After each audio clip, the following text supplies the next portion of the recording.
व्यक्तित्व विहीन माँ। व्यक्तित्व विहीन का मैंने बताया कि जिसका कोई अपना स्थान नहीं है, वह सुबह से शाम तक अपने बच्चों की और अपने जो पति थे यानी लेखिका के जो पिता थे उनकी आज्ञाओं का हमेशा पालन करने के लिए हमेशा तैयार रहती थी। मतलब अपनी इच्छाओं को कभी उन्होंने व्यक्त नहीं किया और न ही कभी ये कहा कि ये गलत है या सही है। मतलब हमेशा जो उन्होंने कहा वो उनके लिए सर्वोपरि था। अजमेर से पहले पिताजी इंदौर में थे। पहले बताया है इंदौर कहाँ पड़ता है, मध्य प्रदेश में।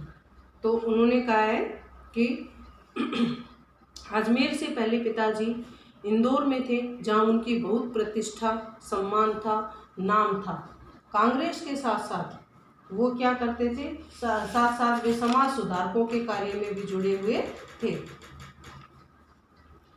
उसके बाद है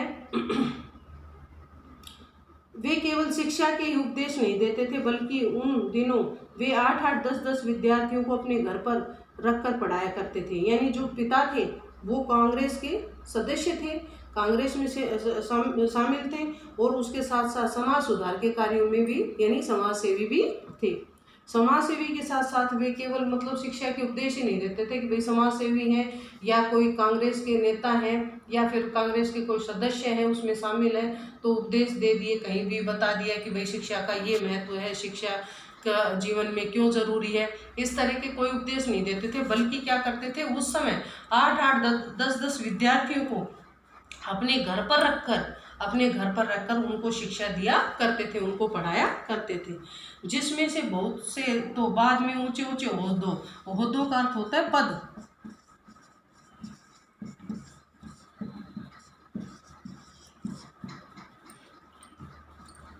जिनमें से बाद में बहुत से तो बाद में ऊंचे ऊंचे ओहदों पर जा पहुँचे। कौन वो ओहदों पर जा पहुँचे?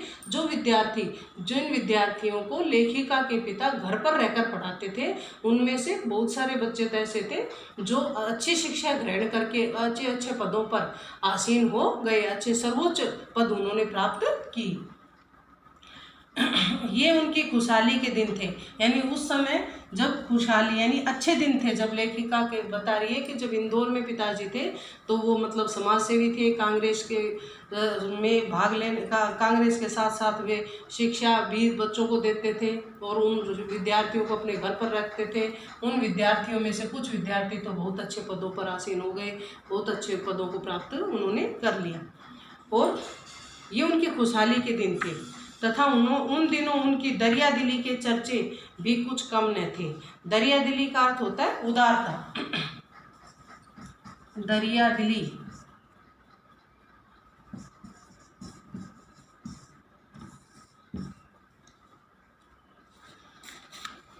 अति उदारता लिख लो चाहे या उदारता।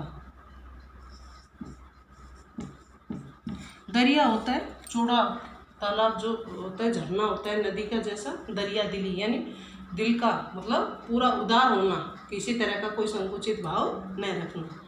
दरिया दिली के चर्चे भी कुछ कम न थे और वे बहुत कोमल और संवेदनशील व्यक्ति थे।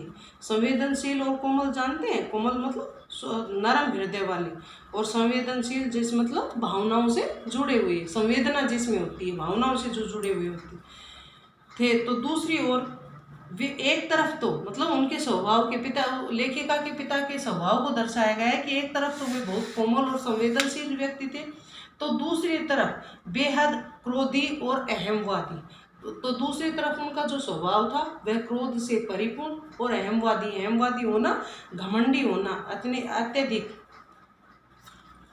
अहमवादी। अहम का अर्थ होता है घमंड, घमंड रखने वाला, तो क्या हो जाएगा घमंडी। यहाँ तक हमने पढ़ लिया तो अहमवादी, घमंडी।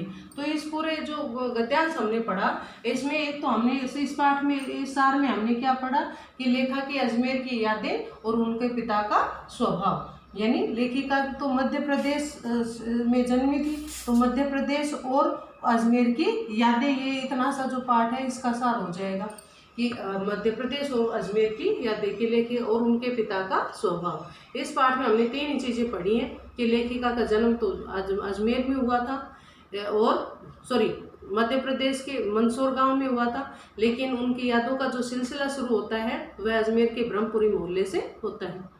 वो जो मकान था वह 2 मंजिला था, जिसके ऊपर वाली मंजिल में पिताजी का साम्राज्य था, जो वो हमेशा अपने पत्र पत्रिकाओं, बिखरी पुस्तकों और अखबारों में से या तो कुछ पढ़ते रहते थे या डिक्टेशन देते रहते थे। उनके पिताजी जो है वो, और नीचे वाली मंजिल में वो अपने भाई बहनों के साथ, जो लेखिका है वह अपने भाई बहनों और अपनी माँ के साथ अनपढ़, उनकी माँ की विशेषताओं के बारे में उन्होंने बताया है कि उसके चरित्र के बारे में या उनके व्यक्तित्व में बताया कि वे अनपढ़ और व्यक्तित्व विहीन थी। फिर उन्होंने बताया कि जो पिताजी हैं वो कांग्रेस के साथ साथ समाज सेवी भी थे, समाज सुधार कार्यों में लगे रहते थे और शिक्षा से भी जुड़े हुए थे, कि कैसे उन्होंने कुछ 8-8, 10-10 विद्यार्थियों को अपने घर पर रखा, उन्हें शिक्षा दी और उनके द्वारा पढ़ाए हुए विद्यार्थी ऊंचे ऊंचे पदों पर चले गए, ऊंचे ऊंचे पदों को उन्होंने प्राप्त किया। फिर उसके बाद उन्होंने अपने पिता के स्वभाव के बारे में बताया कि एक तरफ तो वो बहुत ही संवेदनशील थे, ये दरिया दिली मतलब उनकी सुधारता के चर्चे भी बहुत थे। एक तरफ तो वो संवेदनशील थे और दूसरी तरफ बहुत अधिक क्रोधी और अहमवादी थे। तो ये तो उनका ये जो गद्यांश हमने पढ़ा उसका सार हो गया। अब इस पर आधारित प्रश्न मैं आपको देती हूँ। प्रश्न 1, यादों का सिलसिला से क्या अभिप्राय है? से क्या अभिप्राय है, यानी यादों का जो सिलसिला है उससे क्या मतलब है? तो यादों का सिलसिला का अर्थ होता है जो यादों की स्मृतियां हैं, स्मृतियां याद ही होती है, उनकी जो श्रृंखला है, सिलसिला मतलब क्रम, कि स्मृतियों की जो श्रृंखला है वो क्या कहलाती है? यादों का सिलसिला। यानी लेखिका का जन्म तो पहले हमने पढ़ा है कि लेखिका का जन्म तो मध्य प्रदेश में हुआ, लेकिन उनकी जो उन्हें पैतृक मतलब पिता से जो संबंधित होता है उसके बारे में याद नहीं है। उनकी यादों का सिलसिला कहाँ से शुरू होता है? अजमेर से शुरू होता है, अजमेर के ब्रह्मपुरी मोहल्ले के 2 मंजिले मकान से।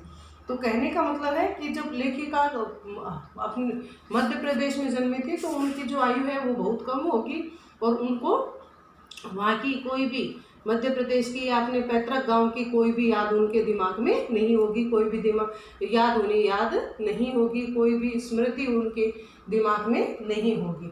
तो इसका मतलब होता है कि और उनकी जो स्मृतियाँ हैं वो शुरू होती है अजमेर के ब्रह्मपुरी मोहल्ले से। तो यादों का सिलसिला है, उसका अभिप्राय होता है स्मृतियों की श्रृंखला।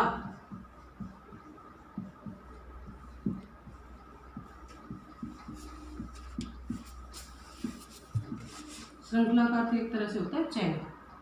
अगर ये प्रश्न 2 नंबर में आ जाए तो आप कह देंगे कि जब लेखिका का जन्म तो अजमेर के मध्य प्रदेश के भानपुरा गांव में हुआ था, लेकिन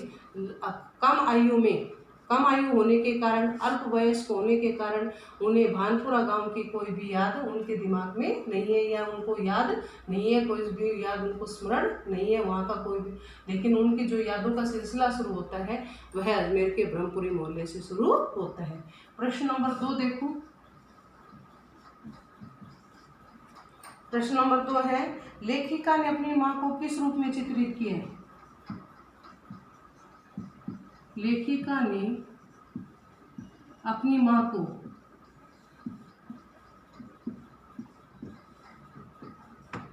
किस रूप में चित्रित किया है?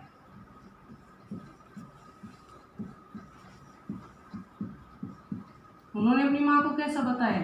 अनपढ़ और व्यक्तित्व विहीन चित्रित किया है। यानी उनका चित्र कैसा उभारा है हमारे सामने? जब लेखिका ने बताया कि नीचे वाली मंजिल में हमारे साथ हम भाई बहनों के साथ रहती थी हमारी अनपढ़ और व्यक्तित्व विहीन माँ, जो सदैव क्या करती थी? अपने बच्चों की इच्छाओं और अपने पति की आज्ञाओं का पालन करने के लिए सदैव तत्पर रहती थी। तो ये उनका चित्र उन्होंने अपने लेखिका की माँ को इस रूप में चित्रित किया है। प्रश्न नंबर 3। प्रश्न नंबर 3 है आपका, इंदौर के समाज में लेखिका के पिताजी की क्या स्थिति थी? इंदौर के समाज में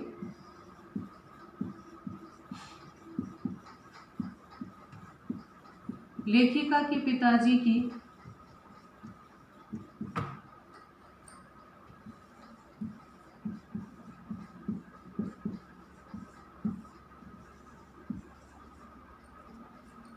क्या स्थिति थी? भाई मैंने बताया आपको कि जब लेखिका के पिताजी इंदौर में थे तो वहाँ उनके दरियादिली के चर्चे बहुत अधिक थे। वे कांग्रेस के साथ साथ समाज सेवी भी थे और वे शिक्षा के उपदेश ही नहीं देते थे बल्कि शिक्षा बहुत सारे विद्यार्थियों को अपने घर पर रख कर शिक्षा भी दिया करते थे। तो मतलब उनको वहाँ पर उनका काफ़ी नाम था और समाज में अत्यधिक प्रतिष्ठा और मान सम्मान थी। तो आप लिख देंगे कि इंदौर के समाज में लेखिका के पिताजी का बहुत अधिक मान सम्मान था, प्रतिष्ठा थी, इज्जत थी और उनके दरियादिली के चर्चे बहुत अधिक थे। ये आपने आज हमने जो गद्यांश पढ़ा है उस गद्यांश को की व्याख्या की है और गद्यांश पर आधारित प्रश्न ये आपको मैंने लिखवा दिए हैं, लिखकर मैंने इनके उत्तर बता दिए। इनके जो शब्दार्थ मैंने लिखवाए उन शब्दार्थ को और इन प्रश्नोत्तरों को आपको करना है अगली क्लास में। Thank you.